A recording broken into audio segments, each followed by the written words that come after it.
if you're happy about the presentation or even the answer to it, applause. And for all the speakers, please mute your microphone when you're not speaking, so that we can all understand the presenter, because it's quite loud if more than one or two persons have their microphones switched on.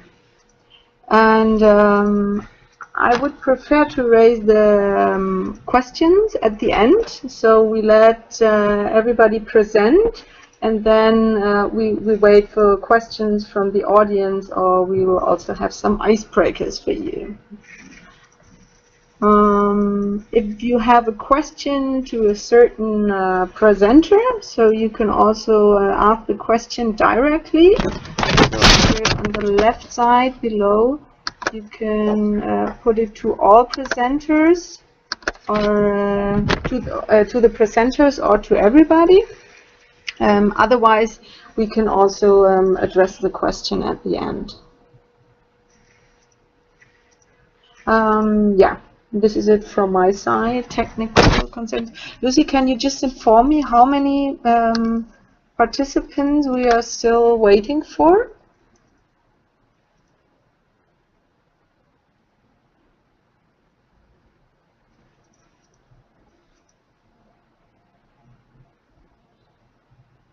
Lucy, are we still waiting for somebody? Cannot. Eva, I had 3 more on my list, but I guess we could start. We can start. Yeah.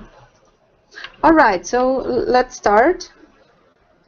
Dear colleagues and also dear partners, welcome to the 3rd webinar of the TurboClick webinar series 2015. These webinar series aim to exchange experience and good practices among our members, as well as other interested colleagues, even from eClay or from partner organizations. Today we'll be speaking about urban resilience, flood risk management, and adaptation in cities. So, as some of you might not know the working group, I would like to give you a brief insight on what is the working group about, very short introduction. So, TurboClick is a cross-sectoral group. We are working mainly on the topics of urban governance and building resilience, low carbon development and capacity development methodologies. And it's cross-sectoral between the governance network and as well the two of us network. With the aim to to improve as well our cooperation and the knowledge sharing. Speakers, I myself from the governance side, and Vaishali Nandan in India from two of us side, and Lucy is our knowledge consultant and giving us a great support on all kind of networking issues and the Global Campus 21. The current programs that are involved are, we have a lot of programs from Bangladesh and as well from China, more bilateral programs in Indonesia and in India, regional programs we have 2, and also global programs.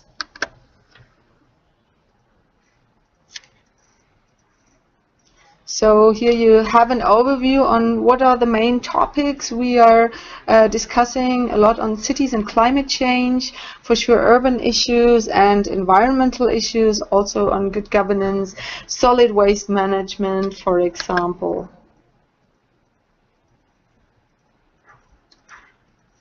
So today we'll speak about urban resilience and flood management. Urbanization in cities offers opportunities but also poses risks. Several important cities are situated in coastal areas and are thus particularly exposed to climate change induced risks such as floods and storms. So even projections indicate that by 2030, up to 40% of the global urban area will be located in high-frequency flood areas. That's why GIZ is increasingly supporting and advising cities on solutions for reaching more resilient urban systems, in particular in the area of flood risk management. And today, 2 projects will be presented, Vietnam and Mauritania. And yeah, we're excited to present and discuss now findings from the preparation and implementation of these adaptation strategies. So the presentations will be a general introduction on flood risk and resilience in the urban setting. This is from Daniel Nordman. Daniel Nordman joined GIZ headquarters in 2013 as a planning officer at the water section in Ashbourne. There he is in charge of the topics water governance, proper access to water supply and sanitation, as well as flood risk management.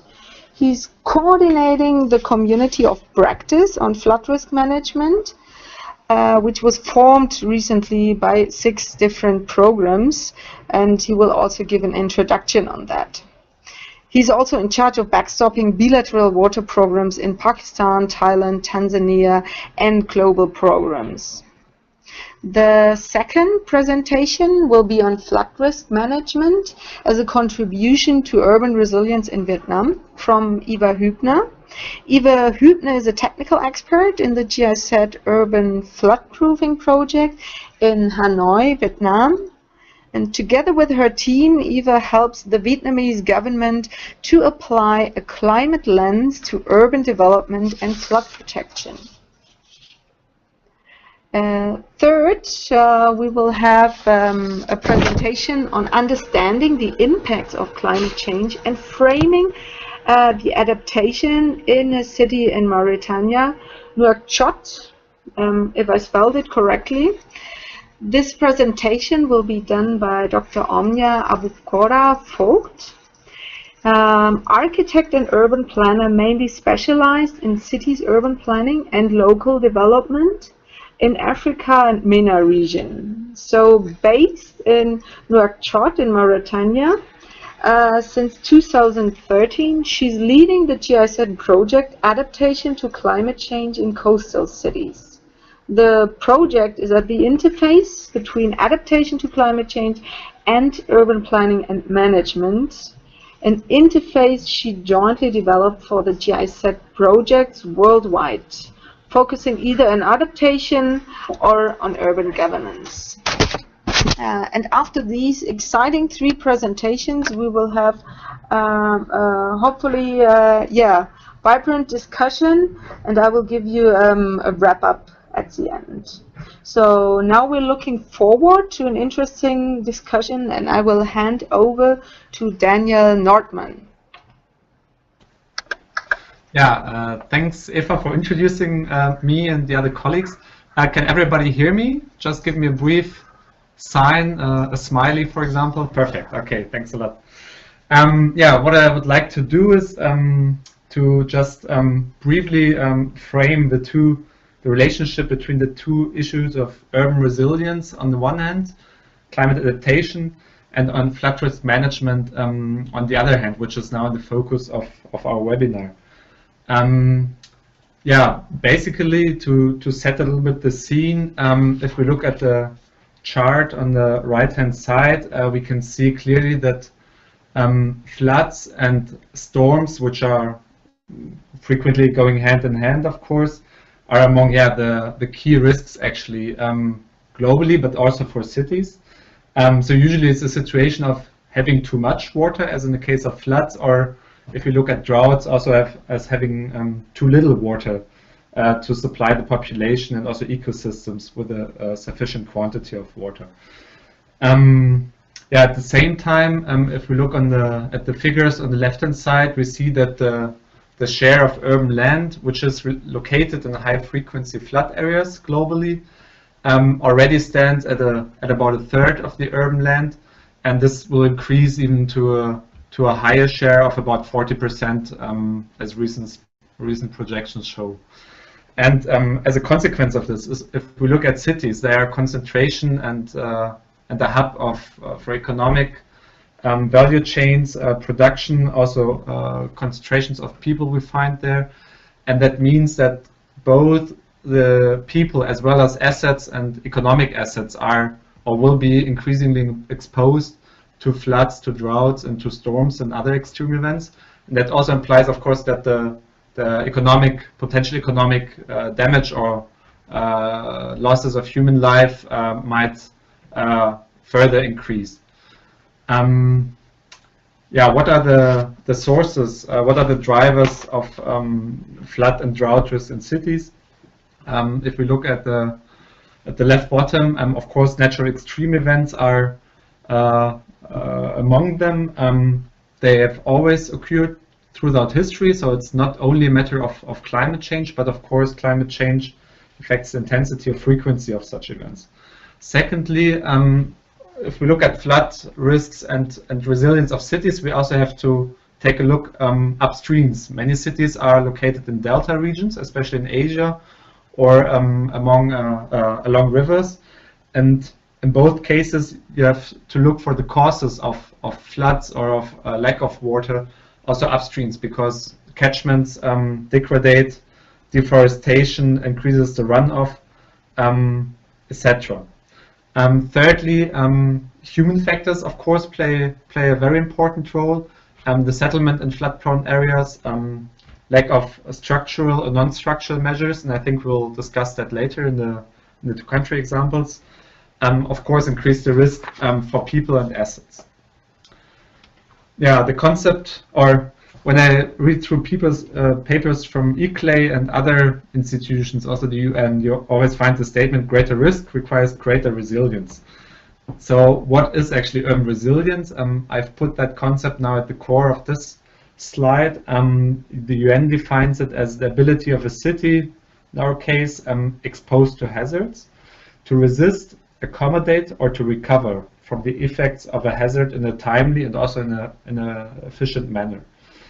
And if we look at the gray inner circle, I highlighted a few of the key, ingredients, key elements of resilience, which is being able to identify problems and risks and also to understand them, to contain losses of assets and people, also to distribute stress coming, for example, from climatic changes or disasters across various systems, and to design these systems in a way that they are flexible so that they can both absorb and accommodate the so-called slow onset events, but also sudden shocks which are difficult or even impossible to predict. And the last element, being able as a city to restore as quick as possible the functionality of important systems, for example, water supply, or also electricity or others. And if we talk now about the management of flood risk in the context of resilience, I highlighted, or I put on this slide a few, or the most important elements also of GIZ's strategies in terms of flood risk management employed in different countries. And I think they relate pretty well to the different elements of the concept of urban resilience. So ranging from assessing, analyzing risks and vulnerabilities towards early warning systems, which always try to contain losses as well, to trigger evacuation procedures, for example. Then we have ecosystem-based adaptation measures, trying to use ecosystems benefits to protect cities and human settlements from floods, and also, of course, infrastructure concepts. Last but not least, the question of how to respond quickly to an emergency is also very important. I'm already at the end of my brief input and introduction. I just would like to give you an idea of what this community of practice is about, which was mentioned by Eva at the beginning. I'm managing this community together with a couple of colleagues. Currently, we have 6 active members. Among them are Mauritania and the program in Vietnam. And what kind of brings us together is, of course, the topic flood and drought risk management, which is spread across different areas of expertise of GIZ, ranging from climate to cities to water to disaster risk management. But what binds us together is actually the sharing of information. You will find a link at the end of this presentation where you can get more information on our flood management portfolio, and also sort of a joint work planning where we define from time to time milestones and what we want to achieve in terms of also mainstreaming the topic of flood risk management here at the headquarters, and also to further promote the exchange of knowledge and tools between the projects. So in that sense, I'm already done. Thank you very much for your attention, and I'm looking forward to the discussion and questions at the end of the other presentations. Thanks. Thank you a lot, Daniel, for this great presentation. And now I hand over to Eva Hübner, who gives us an insight on Vietnam's challenges and also activities carried out.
Thank you a lot, Eva, for this interesting insight.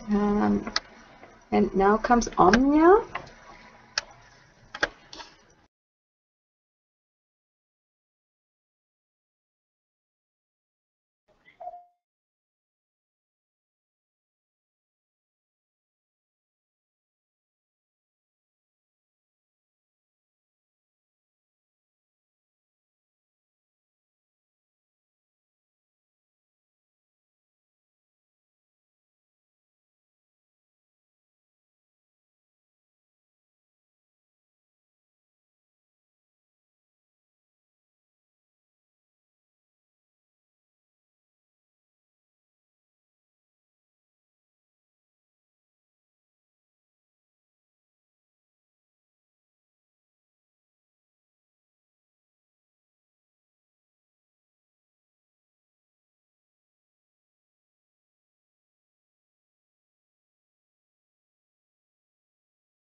Thank you a lot, Anya. Thank you, all presenters. It was really interesting. And I noticed we already have a lot of questions. Let's see if we can answer them all. But I will start with Daniel Herman. Daniel Nordman, he raised a question to Eva. How does the project decision makers of the innovative measures and the water sensitive urban design, urban planning, how do they react, and how does the project brings up its propositions? So yeah, like the lessons learned, what you would hand over to other advisors on the how to implement it. Thank you, Johnny, for this question. One important aspect is that it has been a step-by-step process. So we started working with the provinces with a problem analysis, where we looked at the drainage systems that they have. And together with them, we modeled this, and then we showed them where flooding exactly will occur under the current conditions. And then we showed them how to adapt the drainage system to these conditions. So it all looked good, no flooding, and then we layered climate change on top of it. And this showed them that even if they fix the current drainage system with an underground structure, they can't solve the problem of climate change. And I think the catch is really the cost, because to upgrade the drainage system, the underground infrastructure, given the uncertainties, is way too costly. And at the same time, there is an increasing demand from a higher level, or let's say political pressure, to reduce the flooding also in the future. And the water-sensitive urban design is a relatively cost-effective way of doing that. So I think that to have evidence on the one hand, and then to have this low-cost argument. For the pilot projects, I think this low-cost argument also means a low risk for the province if it goes wrong, because they're, well, we're trying to convince them to invest themselves, and some of them have already said that they would do it, but at a relatively small scale. So to have a small project more as a demonstration has been okay for them. Whether they want to upscale it, we still have to see. Another catch are the additional benefits. So if something looks good, particularly in tourist areas, if you can use it for something else, for example, storing water and then using it to wash cars or to water the plants and so on, that are co-benefits that are well received usually. And I think at the moment we are mostly reaching for the low-hanging fruits in the economic terms. When we integrate the water function into other projects, it's relatively cheap. I still think it makes a lot of sense, but it's maybe not the most difficult part, such as when you really look at not developing in a certain area because it is prone to flooding, but the city really wants to develop that area because of economic reasons. We have raised these issues, but there it's much, much more difficult to convince the decision makers. Does that answer your question? Yes, thanks, Eva.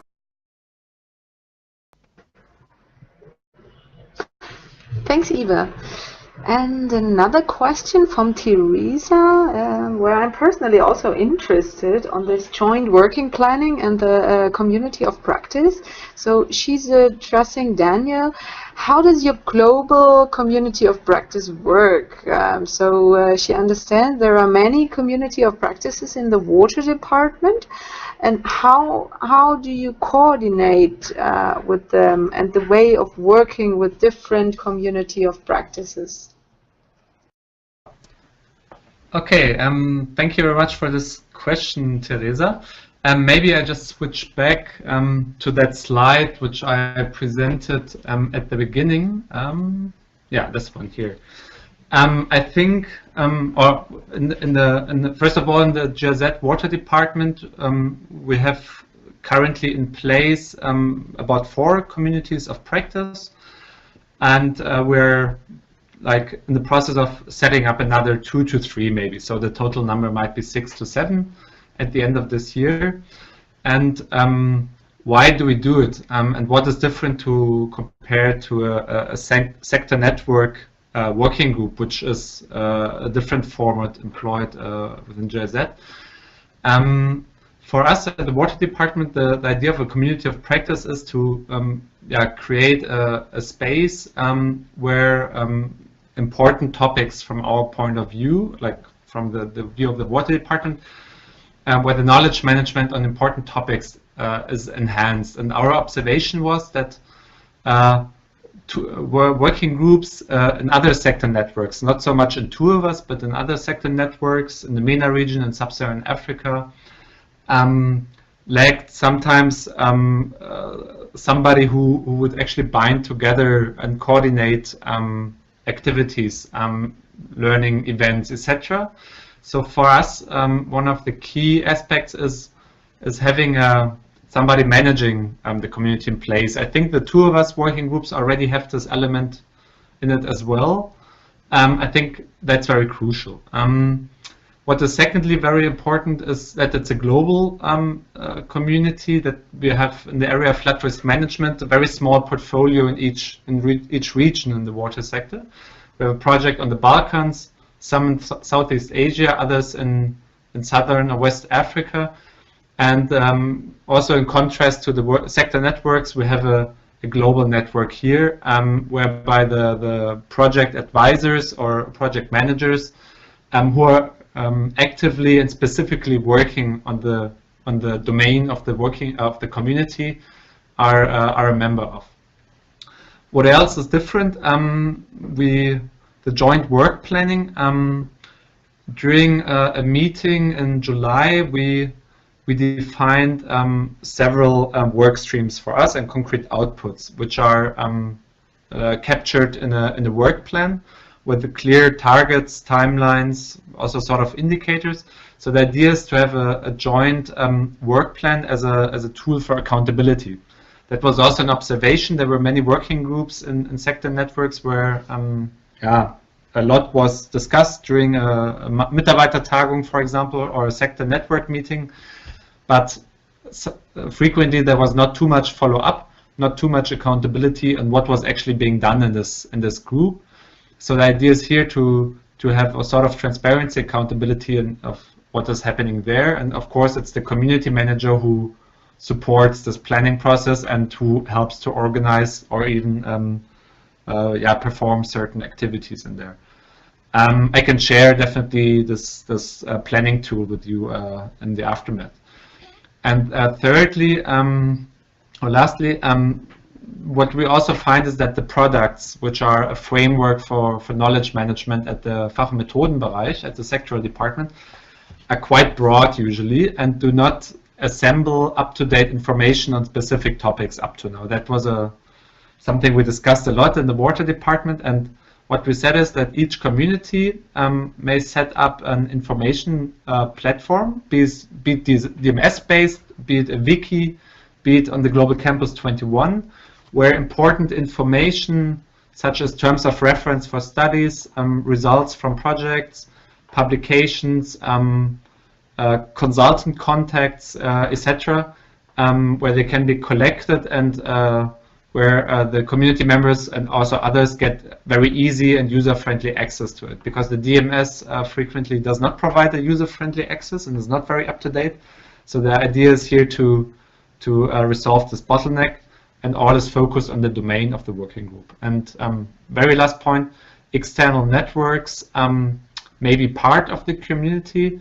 Thereby it's also a little bit the task of the community manager, for example, to feed information back from conferences which are attended, like in Germany, also to involve consulting companies, NGOs, who are working with GIZ projects and have a lot of expertise in the area or domain of the community, to involve them as well into the community. That's also something where I think the sector networks had quite more focus on the internal knowledge management, and the concept of a COP is quite open to that as well. And it's also the COP as an instrument is also something which was proposed by the Competence Center Knowledge Management as a tool to enhance the virtual collaboration between projects. So that's basically our understanding of a COP, and I'm happy to share after this webinar more information with those who are interested on that. Thanks.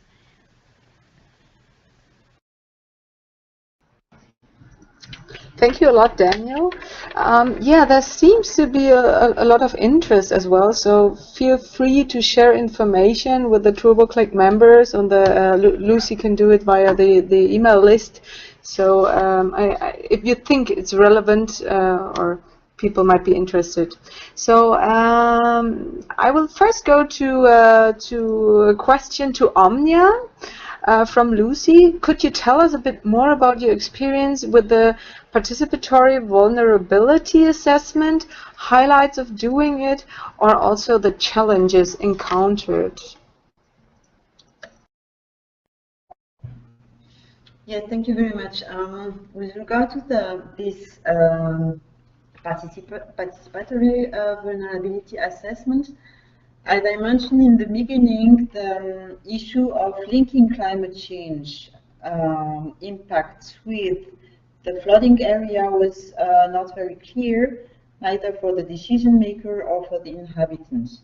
And by decision maker, I mean the urban manager or environmental manager or even water manager. And it was the main idea of this pilot project was to link them very, very tightly with the communities and at the level of the communes. Nouakchott is divided on 9 communes. 3 of them are located in the coastal zones. So what we wanted to reach is the real interest and appropriation about the inhabitants, about this system, and to really do the plaidoyer with regard to the mayors of their communes in order to replicate this. Most important was to have an idea of what is their perception of impact of climate change, or if there were link, if it's only a question of infrastructure, or is there a link that they have to adapt at their level to more rainy season or more intense rainy season and more long rainy seasons. And we just started to work with the Council of Communal Consultation, which is the more representative of the inhabitants of the communes. And we have with each commune 3 workshops. The first one was to first to hear from them what means vulnerability, to which kind of areas are they vulnerable, and in which areas do they think that something should be done, and what could be done, and who should take care of these issues. So this was the first workshop. And second workshop, we come back with pilot projects which were done by different hydro and what is our engineer and civil engineering consultancy, which work with the local consultants, and we just discussed with them these different scenarios. So these different scenarios, for example, were how to secure a police station, or how to secure a school, or districts of 200 households, and so on and so forth. And we just discovered that sometimes there were a clear overlapping of the plot to flown areas designated by topographical surveys and analyses, and the zone they used to see as the most risky zones. And there were also a clear link between what they feel at a real risk and what which kind of impact the rainy season had on them, and the scenarios we had developed. The only difference is that they do not call it climate change, or they do not call it, and that there is a lot of adaptation measures which were taken at households level or at community level, but simply do not name adaptation to climate change. So this was the first lessons learned. And the third workshop was dedicated to a kind of vote, which kind of projects the community would like to be developed by the communes or by the municipality of Nouakchott. What are the priority? What do they need at first? And also a kind of phasing of steps which could be done. And all the discussions was, all the scenarios and discussion was based on the situation or a drainage system without a proper water management, either distribution or evacuation of water, and with a context with unplanned and uncontrolled urbanization.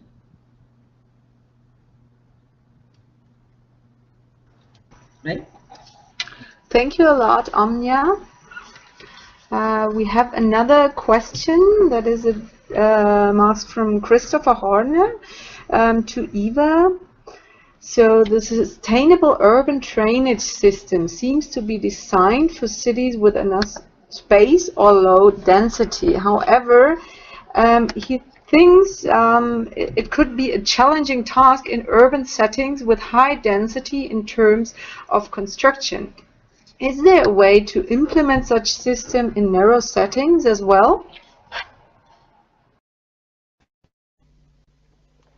Thanks to Christopher. It's a very good question. In Europe, you have these measures in what they call high-density housing. But if you compare high-density housing in Europe with high-density housing in Asia, for example, you'll see a tremendous difference about what high density actually means. So there are limitations to what you can do in really, really high-density areas. Mostly in terms of infiltration, that's quite difficult. If you do have a relatively low groundwater level, you can have a storage tank underground and let the water infiltrate from there. But then you have to look at the cost-benefit of that measure. You can also work mostly in these areas with retention. That's temporary retention, which means that the water is kept away from the drainage system when the drainage system is being overloaded by heavy rain. And then this water can be used later, either for domestic purposes, gardening, or whatever you have, or it can just be released to the drainage system. And measures that you could have in high-density areas are mostly to have a tank either underground or on the roof, or to implement green roofs that can also reduce the runoff by a certain percentage. But of course, it will be difficult to have large infiltration areas and also to introduce greenery. And that brings me to the point that I think it depends a lot on the type of urban development that you have. For example, if you have urban sprawl that's not controlled at all, it's very difficult to integrate these settings, and then you really have to look at whether the water can give you some co-benefits, or can give co-benefits to the people living there, and so that they have an incentive to adapt any of these measures. Also, retrofitting is quite costly. So if you already have a high-density area, it will be more costly to implement it there. And the way to go would be when you actually renew something anyways. or water tanks and these kind of things that can be installed without much construction work. And then in the context of Vietnam, a middle-income country, I think it also comes down to the question of how do we, as citizens, want to live and what kind of urban development we want to have. And how much do we value having, for example, nature in the city. And I see that this is more and more important for people who get a higher income level, and there's a higher willingness to pay for space or for nature than there was maybe in the past. So kind of to look at the cost benefit of it, and then the price that people are willing to pay for, one, not having flooding in the area, and second, to have the co-benefits that these measures can give them.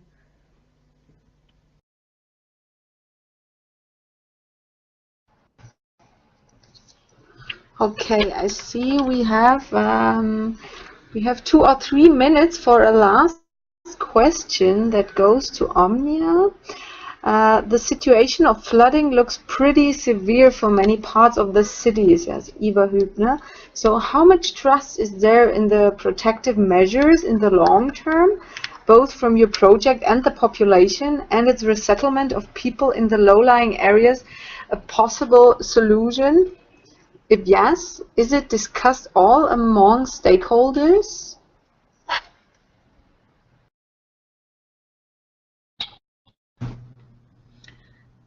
Thank you. This is a very important question. Yes, it is discussed.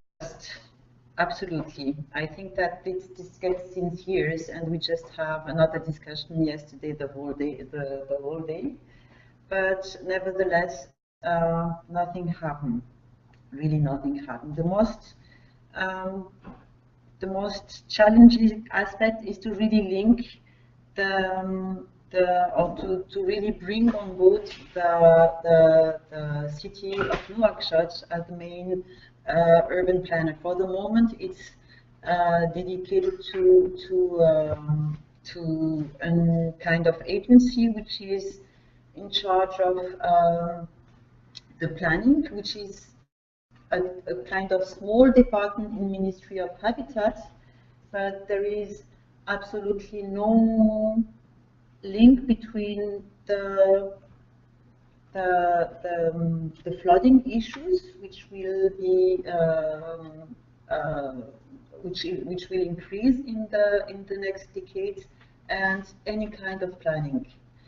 And the only chance to have a replication, or the only chance that I see that these pilots could be replicated either on coastal zones or on the dune belt or in the communes, is that a real plaidoyer is built through the different mayors, through the population, and absolutely not at the national level. Do I answer your question?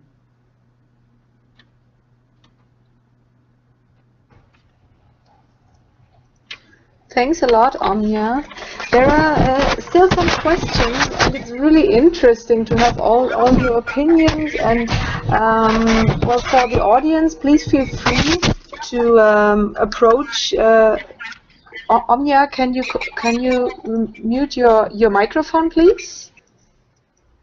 Thank you. Yeah, and feel free to approach the presenters in a bilateral discussion or via email.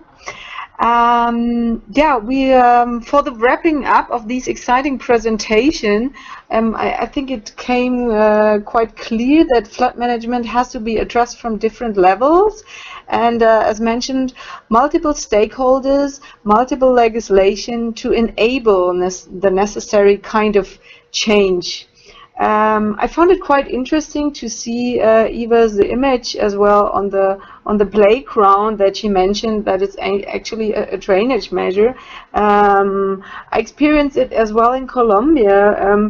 They used a football pitch to play soccer during the drought season, and in flood season it was water ball or football. So I think it shows that you have to be innovative in these solutions and also make it attractive for the governments to raise these issues.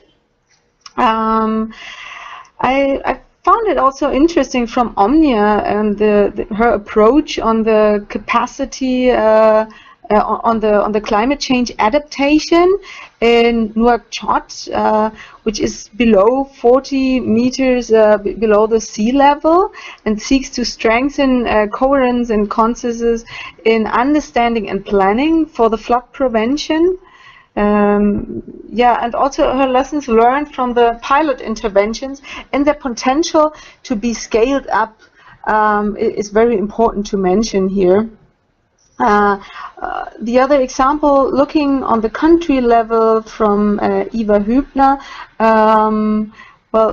it was she focused on how the challenges of urbanization and climate change influence flood risk in Vietnam. So also the damage on the economy and also of the livelihood of the people. And the project assistance to decision makers in using sustainable urban drainage systems to consider these innovative measures and also the rural-urban linkages to flood risk, because we're all working in the urban areas. I think especially for flood management, it's very important to look as well into these peri-urban linkages. And thanks a lot, Daniel from headquarters side, for these good insights on the German and global perspective and the community of practice on flood management that mentioned also the joint work planning that we do as well at TurboClick. So finally, we see that a lot of efforts are taking place to shape our cities more resilient in terms of climate change and flood protection. And meanwhile, we need to assess impacts carefully in order to respond appropriately to the needs. So each case is unique to provide good and innovative practices. Small-scale solutions together have a huge impact. I take that with me. Thank you a lot, Eva. And show pilot projects to guide, to provide the guidance. And we also need a successful action planning that is required to give more attention to the governmental leaders, to residents, and much more stakeholders. Thank you everybody for this interesting discussion, and feel free to approach the presenters afterwards. I hope you liked it.